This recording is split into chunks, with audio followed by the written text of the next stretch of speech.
Yeah, no, that's great. That's great. I really like the sort of feet as the fly in the ointment, the feet as the like the itch that won't go away, that sort of wakes him up to the reality of his situation. And you're pointing to, when you're present in the moment and there is no residue, there is no thing, like you're fully present to your experience in a way that you're actually remembering it, and all of it is including whatever memories might be coming up, because those are in the present moment too, but you're present to Yeah. all of that.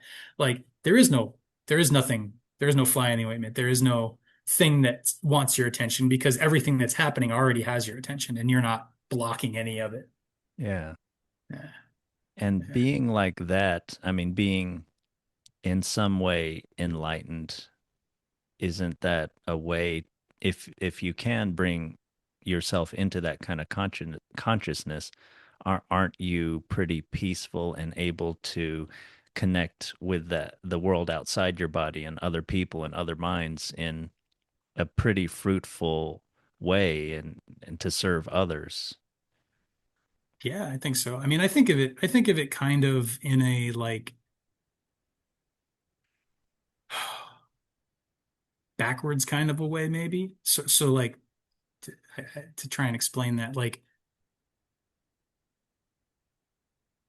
naturally, I mean, I guess maybe this gets into Rousseau. I don't know, you'll have to tell me, but like naturally, all of these things where we can feel the other person, where we know what's going on, like that's already happening Mm, in our yeah. nervous system somewhere. Yeah. Um, and then at some point, we start building these layers or these buffers or these protective things. We're like, oh, we don't want to see this part of reality. We don't want to see that part, you know. Um, and then we sort of get to a point where we're like, oh, like, wow, there's things I don't see. I don't know what's going on, kind of forgetting that we have blocked these other elements because maybe they happen Mm, when we're very young, or mm, who knows, any whatever reason, maybe ancestrally something what comes mm. down the line, whatever it is. Yeah. But what you're talking about, this sort of enlightened kind of a thing, I think of it as like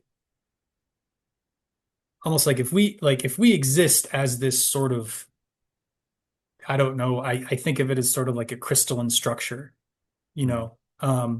And at the core of it, like it's very clear. It's very mm, pure, clear. It is what it is. It's just sort of, you can also use like a water metaphor, like it's a spring, like there's something bubbling up there. mm, There's a coming through ness. And if we can just rest in that, that's sort of what you're talking about as enlightened. Like we're able to connect with people, we're able to just be more joyful in the world, we're less caught up in mm, things needing to be a certain way, or getting caught up in these sort of obsessive thoughts or these sort mm, of troubling emotions. Like those are all, maybe the seeds of those are there, but they don't grow, they don't pull us out of this sort of central, clear, bubbling crystal spring metaphor that I'm struggling to build. But then, as things complicate our lives, or as we decide, oh, well, I can't relate to this part of myself because there's no room for it, whatever mm, that part might be. My anger, my vulnerability, my sexuality, my desire to be creative, my desire to be smart. If people are like, oh, look at you, Mr. Smarty Pants, thinks he knows everything, like you might shame yourself into being, less, coming across as less smart than you are.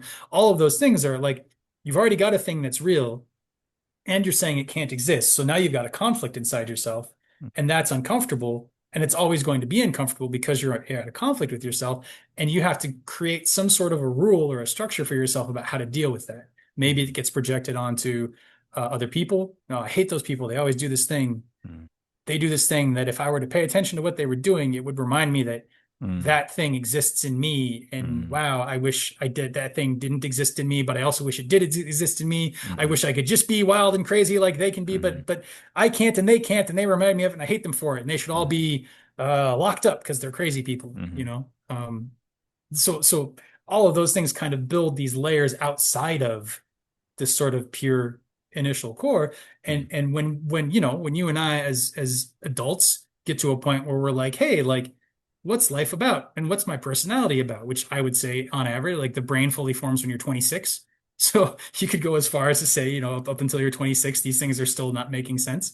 But mm, at that point, you're sort of locked into whatever structure you have built around this initial sort of clear spring, and you have to kind of dismantle it, and you have to kind of, I don't know how, I can't, there's no formula for how to do that, But the enlightenment element that you're talking about, that we're all looking for, is like it's a retracting back into that initial Mm, channel and not needing to be caught up defensively in all of these additional structures that we built.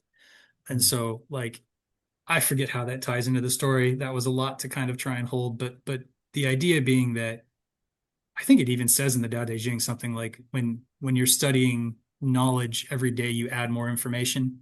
And when you're studying the Tao every day, you leave something behind, you drop something off, you get rid of something. mm, I think I mean, I'm not trained in any sort of Taoist lineage, but I imagine they're talking about something like that. I'm sort of returning to an initial thing that already exists and is already there, but we forget. And then we try